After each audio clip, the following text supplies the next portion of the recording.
Where were you on the night Batman was killed?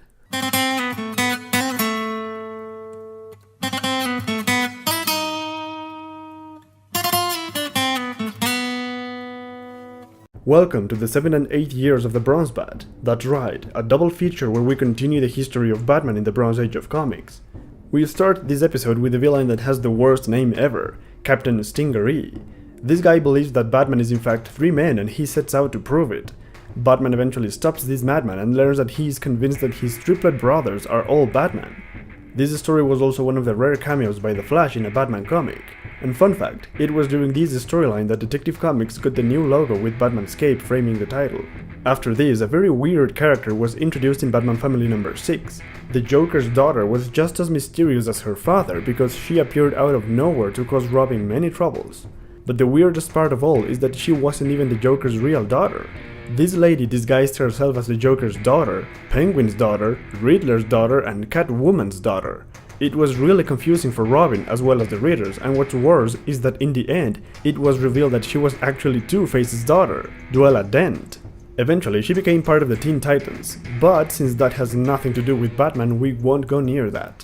More important than the Teen Titans, however, is the Wayne Foundation. This year saw the release of a special collector's edition comic which redesigned the Wayne Foundation to look something like this. The building was nothing fancy prior to this moment and every story afterwards used this new design for the building. Then there was a new villain introduced in Detective Comics. The Black Spider debuted in issue number 462 and it became obvious that he was a bad imitation of a Spider-Man. The costume and the name were too similar, but Black Spider was a villain. He had no superpowers and he was not interesting. That's probably why Batman defeated him in only 2 issues.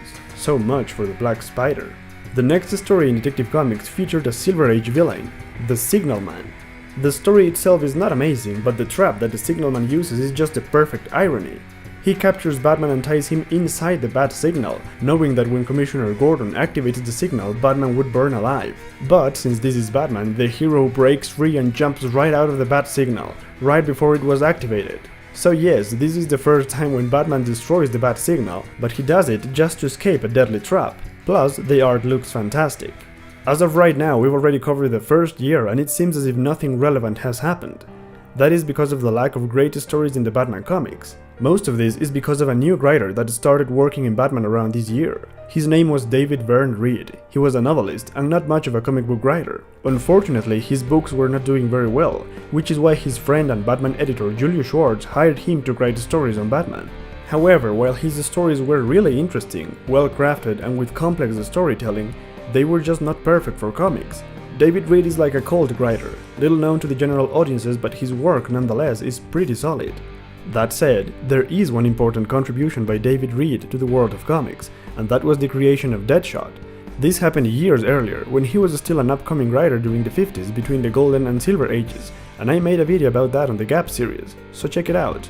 And speaking of new writers and Deadshot, there was a poetic coincidence happening as well.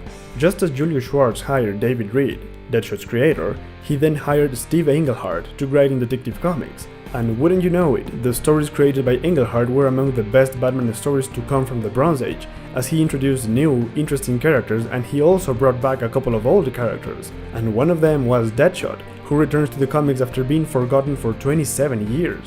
The storyline written by Englehart is the first long storyline ever in Detective Comics with 8 chapters.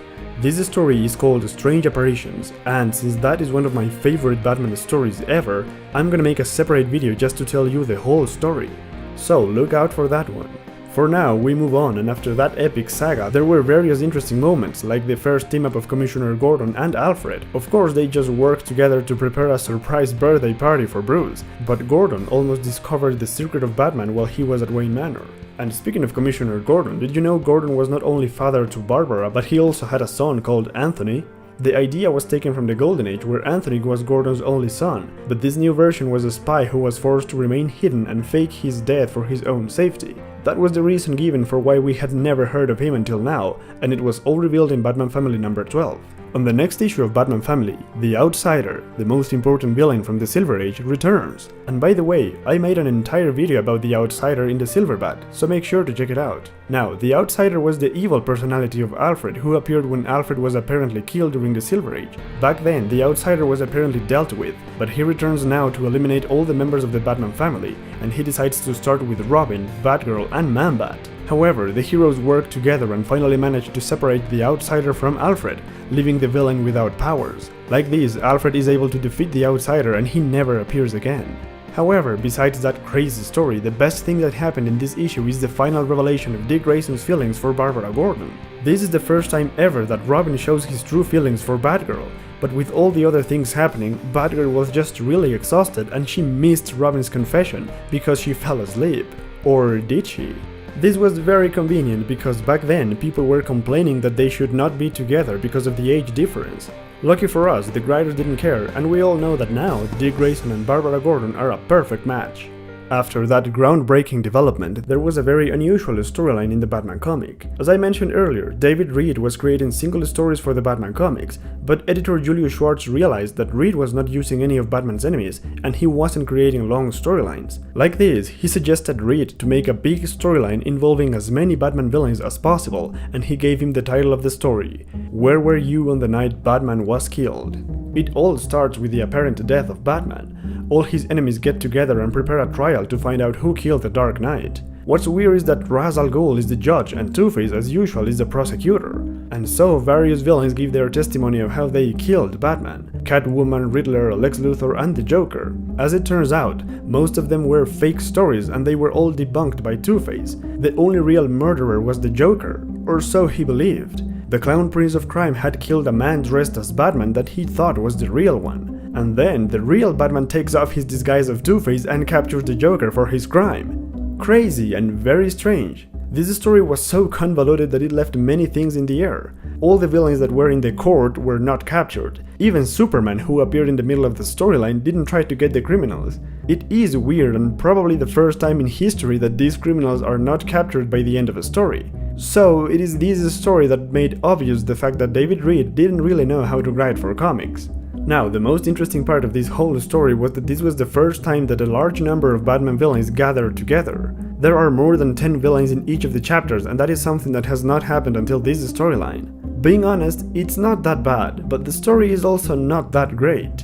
And that is where we end this episode. Again, this feels like a short one, but remember, this episode has a tie-in video where I'll tell you everything about Strange Apparitions, the greatest Batman storyline from the Bronze Age.